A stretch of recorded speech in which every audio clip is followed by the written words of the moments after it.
lluevan palabras más, palabras menos, es lo que menos te puedo dar. Muy bien, último bloque, palabras más, palabras menos. Estamos con Jorge Altamira. ¿Sos secretario general del Partido Obrero? No tenemos la condición de... Hemos establecido que no hay posiciones institucionales de liderazgo, sino trabajo colectivo.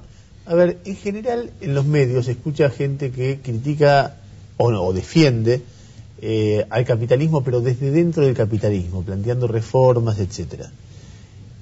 Me imagino que lo que vos estás viendo en el mundo ahora, sabiendo que sos de los tipos que acá en Argentina han criticado el capitalismo desde afuera, diciendo que es un sistema que empobrece a la gente, humilla a la gente y que además va hacia su propia derrota, que uno viene leyéndote hace muchos años, ¿lo ves como una confirmación de tus análisis? ¿Lo ves como un hecho inevitable? ¿Cómo lo ves? Sí, por supuesto, es una confirmación de esos análisis, pero no puedo reivindicar esa pretensión. El marxismo en el Capital caracteriza al sistema capitalista como un sistema que a través de su desarrollo va a su derrumbe y los mecanismos de ese derrumbe. Nada de lo que ocurre hoy en Europa o en Estados Unidos le resultaría extraño a Marx. Por ejemplo, que la fase previa a una crisis sea una fase plétora de crédito. Eso lo señala Marx. Cuando hay un proceso de sobreproducción y al capitalismo le resulta cada vez más difícil colocar en el mercado su producción, el crédito empieza a tratar de aceitar el mecanismo en una escala cada vez mayor para poder ampliar la capacidad de demanda de una forma, entre comillas, artificial. No lo es porque forma parte de los mecanismos capitalistas, y cuando el crédito llega a su apogeo, como llegó acá en la crisis en el tema hipotecario norteamericano o en las deudas de los estados, etcétera, está ya, digamos, el conjunto de la crisis.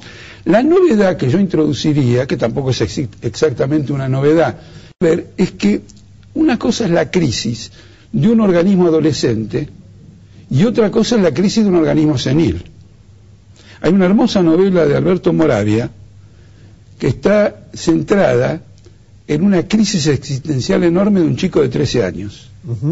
Pero realmente es angustiante leerla. Adolescente, que te hace referencia a América Latina y Europa. Adolescente en el sentido de la madurez del capitalismo. Por ejemplo, en 1848 hubo una crisis mundial que repercutió mucho en Argentina y tuvo mucho que ver con el desarrollo del rosismo. Pero una crisis de la adolescencia. El capitalismo era un fenómeno nuevo.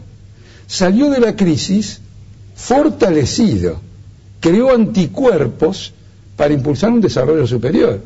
Esta es la crisis de un régimen senil.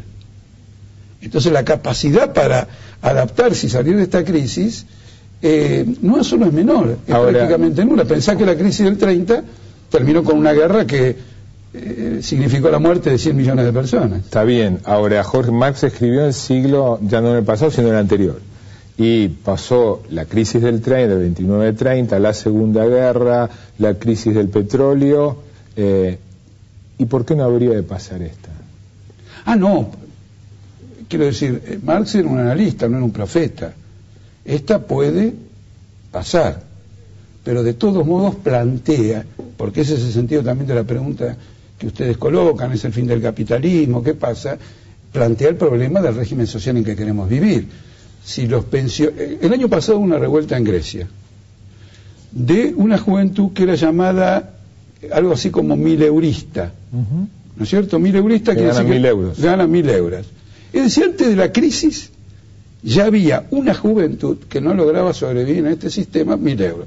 Ahora le dicen que eso se lo van a sacar, los 1.000 euros. Grecia está... El otro día me enteré, porque estuve en un programa de radio que entrevistó a una periodista griega, que la consigna de los griegos es que se vayan todos. Y ella dijo, como se dice en griego, que se vayan todos. ¿Qué imaginás que va a pasar? Bueno, esta es una crisis extremadamente compleja.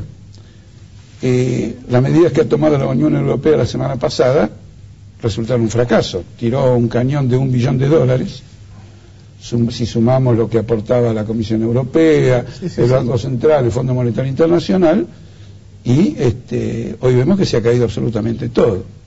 Acá se va a plantear un problema político de envergadura que ya fue señalado cuando se cayó Lehman Brothers.